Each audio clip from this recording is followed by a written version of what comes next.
Aux États-Unis, une juge lève l'obligation du masque dans les transports publics. Du nouveau dans la gestion de la pandémie de Covid-19 aux États-Unis. Une juge a déclaré, lundi 18 avril, illégale l'obligation fédérale du port d'un masque sanitaire dans les transports publics du pays, et les compagnies aériennes ont immédiatement mis à jour leurs règles, après plusieurs semaines de combats judiciaires.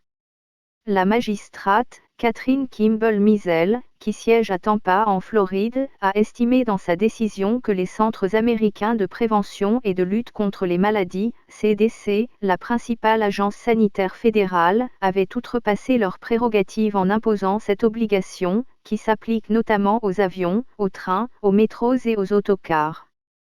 Plusieurs compagnies aériennes américaines ont annoncé dans la foulée que le masque ne serait plus obligatoire, au moins sur leurs vols intérieurs. Le changement est effectif, immédiatement, sur ces vols aux États-Unis, et sur certains vols internationaux, en fonction des règles dans le pays d'arrivée, précise United Airlines. American Airlines et Delta ont fait des annonces similaires. Delta a rappelé que les masques, bien ajustés, protégeaient la personne qui les porte, même si les personnes autour n'en portent pas.